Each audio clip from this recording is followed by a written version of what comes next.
American League side Tigers, Astros 6 versus the 3 seed. Scoobo will go out there and win you a game in this series. Valdez, Kikuchi has been great since the turnaround. Blanco's been a great surprise. You gotta feel good about Houston's rotation. What I always mention on our podcast, Pack the Brew, go listen to it, is experience. It's big time, especially in October. Detroit has very little. Houston has all you can want. Good news for Detroit is they're extremely hot. They needed to be to get into the postseason. Houston is also extremely hot, so also kind of bad news for Detroit. I like Detroit to make it entertaining, make it close, give Houston all they can handle, but Houston still takes in 3. 5 seed Royals versus the 4 seed Orioles in the second wildcard matchup. KC is kind of just happy to be here. Baltimore's kind of pissed. They feel like they should have won the East, got in that first round bye. Didn't happen. 2 of the best shortstops and players in the game with Bobby Witt Jr. and Gunnar Henderson. Going to be a great matchup between those two. Burns had some struggles in August, has really gotten it back together to that Cy Young self in September, but Cole Reagans has been even better.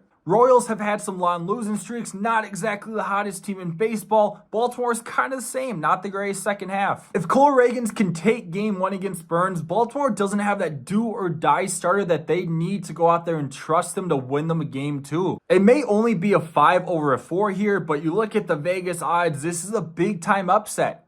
I have the Royals in 2, getting the sweep. Moving on to the American League Division Series, 3 seed Astros, 2 seed Guardians. Cleveland's postseason plan has to be just get to the bullpen with the lead. Problem with that plan is that rotation hasn't been great. In the second half, they're in the bottom half with team ERA and FIP. The starters are going to have some shorter leashes, maybe except Tanner Bybee. We know how great that Cleveland bullpen is. It's a lot more than just Clase, who's going to get some Cy Young votes. But how overworked can they be? Will they find some struggles in October? Cleveland does have much more experience than the Tigers, who Houston previously played in the first round, but still some shaky baseball in the year in Cleveland. I like Houston in 4. Royals, Yankees, 5 seed versus the 1 seed, a true David versus Goliath matchup here. Love the Royals playoff rotation, bullpen, not as dominant, but Lucas Erceg has been great since coming over from Oakland. And the Yankees are pretty identical to that. Great rotation, bullpen can be shaky at times. The previous round of Bobby and Gunnar is going to be fun, but this one's going to be even funner. Bobby versus Aaron Judge, the 2 top guys in the AL MVP. KC isn't only Bobby, the Yankees aren't only Judge, but if you look at who's behind him, there's much more firepower in that Yankees lineup. The veterans like Salvador Perez, Will Smith, who's won 3 straight World Series, so maybe that could be a good sign for Kansas City, are going to have to step up, be those true veteran leaders here, but I think Will Smith's streak ends at 3 because the Yankees win this series in 4. American League Championship Series, 3 seed Houston, 1 seed Yankees. This is exactly who the Yankees wanted to see in the ALCS. There's no one else they'd rather face.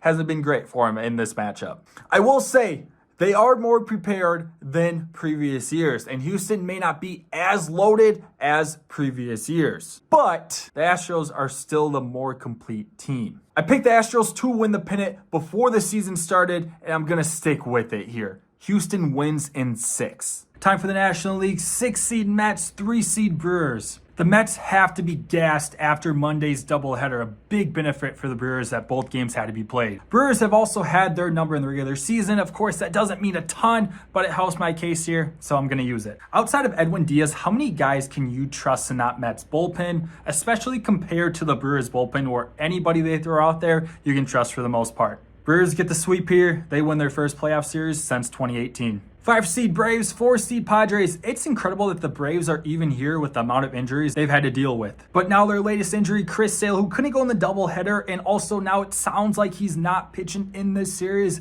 could be the dagger for Atlanta. Both rotations have gotten it done all season, but like the Mets, the Braves have to be at least a little bit tired. The Padres win the series in 3.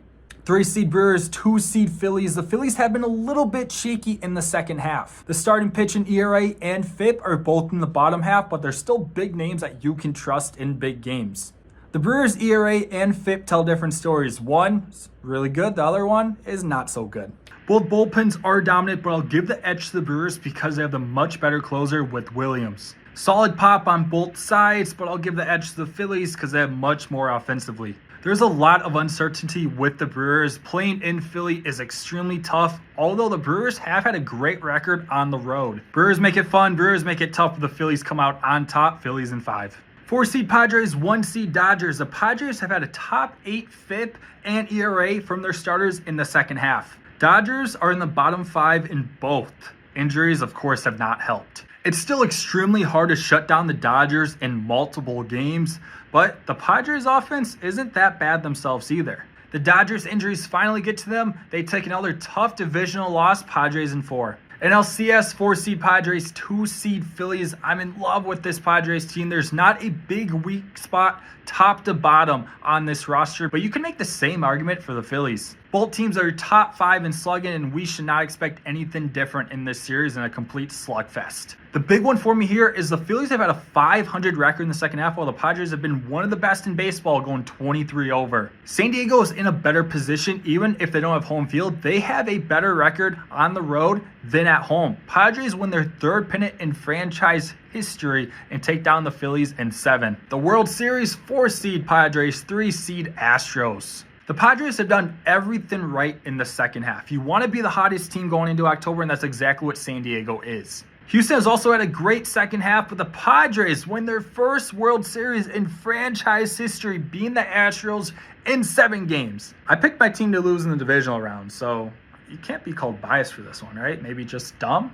Stupid? I don't know. I like to be more original. Usually doesn't go right for me, but one of these times I'm going to look like the smart guy. We'll see if it finally happens this year. I hope it doesn't, because I want the Brewers to win. But anyway, if you guys did enjoy, really appreciate you guys watching. Hit the like button, subscribe, and I'll see you in the next video.